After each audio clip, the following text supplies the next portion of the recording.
and welcome to another video blog. Today I thought I would talk about the biggest disappointing games of 2012. I may be a bit controversial in my decision, but I think for me the most disappointing game was probably Assassin's Creed 3.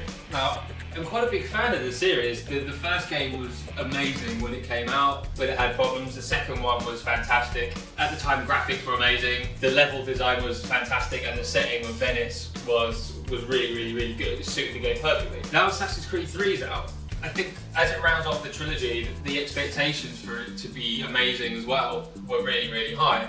And for me, it is just probably the worst of all the games that have come out so far. I think the main problem for me is I think the game has come out rather, it seems like it's unfinished. I'm playing on the Xbox version and I've also played the Wii U version. The Xbox version I've played through more than the Wii version, and I've lost count of how many times there's been like a bug in the game. Lots of little things like people disappearing and appearing in front of you, which it sometimes happens in these games. I mean, the worlds are massive and there's lots of characters, so you kind of expect it. But I've actually seen people disappearing and reappearing and moving funny in the actual cinematic cutscenes, which I think is less excusable. And there's lots of buggy things like bits of building flickering and stuff like that, and lots of problems with collision. For example, one time I was playing and there was just a man walking into the wall like this, just walking like that, which is not a major problem, but in a game of this, of this caliber, it just looks like the game has just been rushed out, unfinished. So that's kind of a problem for me, but also the fact that you don't play as the main character from the start. Some people may like this because it kind of builds up the story and stuff like that, but I found, it's an Assassin's Creed game. I want to be able to jump in there and be this awesome assassin with all of these skills straight away. I don't want to spend 4 hours plodding around as a fat Englishman. I won't spoil the story, but you get to know certain characters and you eventually become the main character, Connor, after probably like 4 or 5 hours. The whole thing just takes so long, and for me it was rather too long. It was very drawn out. And of course, you play as young Connor when he's a child, and this is basically the tutorial of the game. You run around, you climb trees, you learn how to hunt animals, but it's all done in such a boring and cliched way, and you know what's coming. You go out into the woods, you play with your friends in a really tedious training mission, and then you run back to the village because of course it's been set on fire by the English. Obviously your mum dies, and then you find out you're part of this big conspiracy and prophecy and all that nonsense. It's just a storyline and scenario that's been done many times before. And I also found that the main character, he just doesn't have the presence of Altair from the first game or Ezio Auditore from the second game. He's just a bland character, like there's no emotion there at all, and it's just not very interesting to play as him, to be honest. These aren't major things that affect the gameplay, but they sort of do make the whole thing feel a little bit like we need to do a third game, let's chuck this out, let's put it together and chuck it out. But I mean, there are some good points about the game. The combat is vastly improved from the other games. It's just a lot more simple. You have your attack and your block button, and it all just feels very natural and smoother.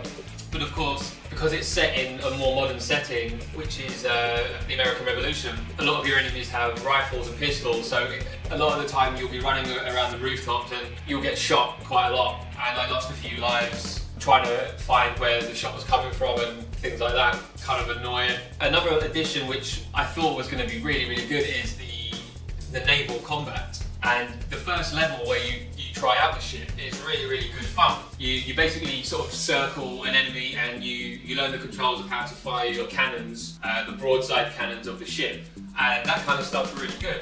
But of course, when you actually get into the game and you try like a proper mission, not a training level, the game just frustrates. You'll be sailing towards a destination and you know what's going to happen. It's not that simple, and all of a sudden the game generates a fake gust of wind and your ship is blown to the side, so you inevitably smash your ship onto rocks.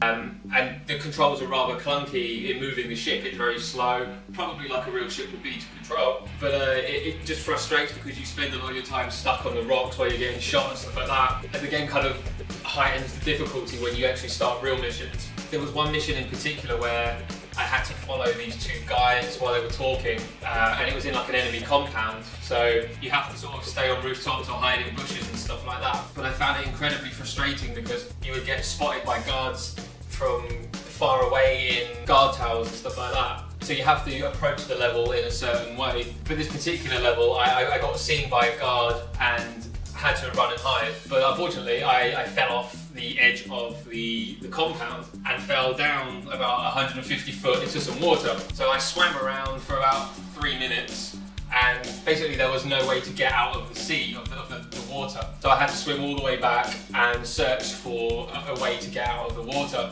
So there's some sort of bad level design in there. The developers must have known that could happen. You know, you're running along the top of a rooftop. You could potentially miss a jump and fall down. You know, it happens. I consider myself quite a good gamer, but you know, I made a mistake and paid for it, and spent 5-10 minutes trying to get back up to the place where I was. Whereas they could have just put in like a ladder or a slope to take you back up. So some of the level design is quite bad, and with that, the setting, because it's very urban, the settings just aren't as interesting as previous games. Venice, for example, was beautiful. You know, you had the waterways and stuff like that. It looked amazing, and Jerusalem as well had fantastic architecture and historical buildings. Here you're in Boston and New York, and a lot of it is American wilderness, so it's sort of straight buildings, brick buildings. They look the same, and it's just not as interesting, unfortunately. I mean, there's not really much they could have done with that, but it just makes exploration less interesting than in previous games. So I think that's probably about it. So as I say, it's probably my most disappointing game, mainly because the previous games were so good. But I mean, maybe you've played it and you feel differently. Please let me know what you think of this video, and if you think I'm chatting rubbish or if you agree, it would be great to hear some other people's opinions. So yeah, thank you for watching, and I look forward to reading some comments. Thank you.